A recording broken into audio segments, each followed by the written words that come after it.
Dahil kahit isugal niya ang sarili ng buhay at kaligtasan para lang labanan ng droga, krimen at korupsyon, ginawa niya.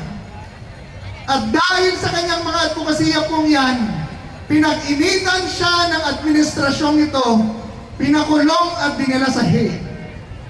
Ikalawa, ang lahat ng sinimulan natin noon, dahilan kung bakit natin siya ibinoto, tila inalis na po ng administrasyon ngayon.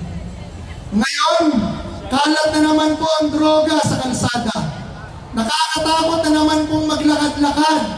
Nababasa po natin sa Facebook, nakikita natin sa news, patayan, saksakan, kidnapping, nag-ransom na, pinatay pa. Tila walang magawa ang pamahalaan ngayon para sa kaayusan ng bansa. Nakikita natin at napapanood po natin ang Kongreso araw-araw hinihiya dahil sa korupsyon. Port barrel na pinagbawal, ginagawa na naman po nila. Hindi na nahiya. Yan po ang dahilan kung bakit kami bumabalik sa gobyerno. Ang BG Party List o ng Bisaya Beyond Party List. Sino nito mga Bisaya? Tasan naman. Pag tayo po ay nanalo, ibabalik natin ang laban kontra droga at korupsyon sa gobyerno.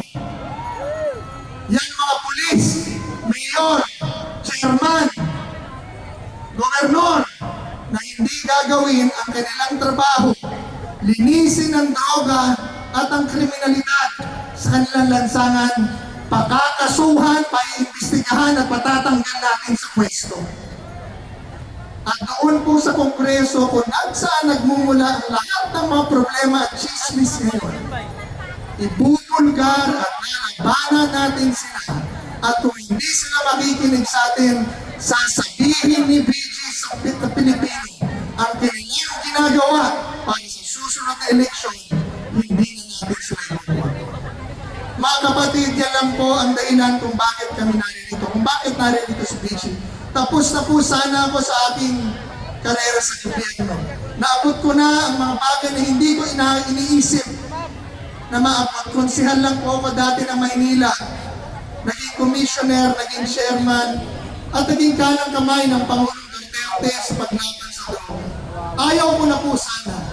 Pero hindi ko po matiis na nakikita ang ating bayan nasasadlak sa kahirapan, krimen at droga dahil sa mga tangiling opisyal at na opisyal na korap at akusado sa kapangyarihan. Panghuling, itutulak po natin muli ang federalismo sa ating bansa para mga acusadong opisyal, Senado, Kongreso at Pulis ay mawalan ng kapangyarihan, abusuin ang kapangyarihan ng Pilipino.